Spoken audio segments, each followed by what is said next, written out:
क्यों करते हैं हम श्राद्ध? क्या है ये श्राद्ध? ऐसे कई प्रश्न हमारे मन में है, लेकिन इसका वास्तविक अर्थ कुछ और ही है। तो चलो दोस्तों, जानते हैं श्राद्ध का असली महत्व। श्रद्धया इदं श्राद्धम, अर्थात श्रद्धा और सत्य से किया गया कर्म ही श्राद्ध है। हिंदू धर्म की मान्यता के अनुसार इंसान की मृत्यु के बाद भी उसकी आत्मा कभी नहीं मरती। स्वयं भगवान श्री कृष्ण ने भगवत गीता में अर्जुन से यह कहा था कि इंसान का शरीर भले ही मर जाए, लेकिन उसकी आत्मा अजर अमर रहती है। वह अपनी इच्छाओं की पूर्ति के लिए विभिन्न शरीरों का इस्तेमाल करती है। पौराणिक कथा के अनुसार आज भी हिंदू अनुयायियों के बीच यह मान्यता है कि व्यक्ति की मृत्यु के बाद उसकी आत्मा अगले शरीर में प्रवेश करने से पहले भटकती रहती है, लेकिन यह विचरण यह समाप्त कर दे, उसे मोक्ष की प्राप्ति हो। इसके लिए हिंदू धर्म में पितृ पूजा करने का विधान बना हुआ है। यह एक खास प्रकार की पूजा है जिसमें आत्मा की शांति के लिए पाठ किया जाता है।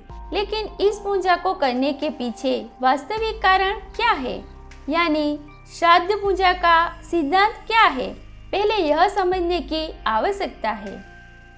दरअसल हिंदू मान्यताओं के अनुसार एक आत्मा को उसके जीवन के आधार पर स्वर्ग या फिर नरक में भेजा जाता है। यदि उसने जीवन में अच्छे कर्म किए तो उसे स्वर्ग मिलेगा, लेकिन बुरे कर्म करने वाली आत्मा को नरक का रास्ता दिखाया जाता है।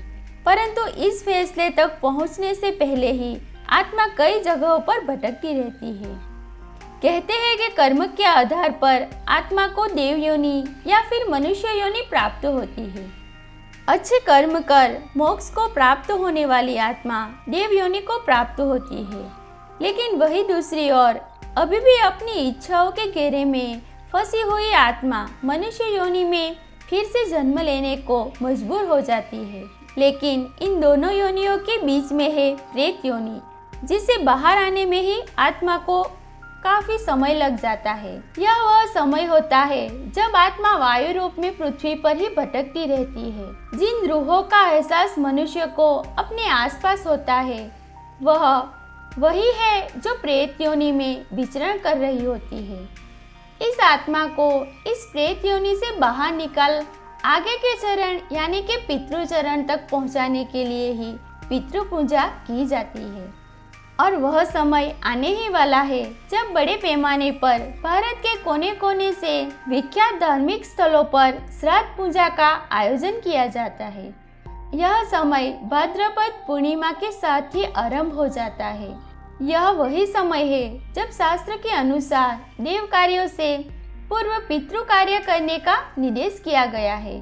ऐसी मान्यता है कि श्राद्ध से केवल पितृ ही नहीं तृप्त होते, अपितु समस्त देवों से लेकर वनस्पतियां तक तृप्त होती है। हिंदू शास्त्रों के अनुसार श्राद्ध की साधारणतः दो प्रक्रियाएं हैं। पहली है पिंडदान और दूसरी ब्राह्मण भोजन। ब्राह्मण भोजन के साथ पंचबलि कर्म भी होता है, जिसका विशेष महत्व है। साथ ही ध्यान रहे कि ब्राह्मणों के भोजन को पूर्ण विधि विधान से तैयार किया जाए। इसमें शुद्धता बनाए रखने का विशेष महत्व होता है। श्राद्ध के संदर्भ से शास्त्रों में 5 प्रकार की बलि बताई गई है: गौ बलि, स्वान बलि, काक बलि, देवादि बलि तथा पीपली का बलि। यहाँ बलि का अर्थ किसी पशु पक्षी की कुर्बानी देने से नहीं है, बल्कि आप किस प्रकार का श्राद्ध कर रहे हैं उसी से संबंधित पशु पक्षी को भोजन खिलाना होता है। इससे ही शास्त्रों में बलि माना गया है। तो दोस्तों, ये है श्राद्ध का महत्व।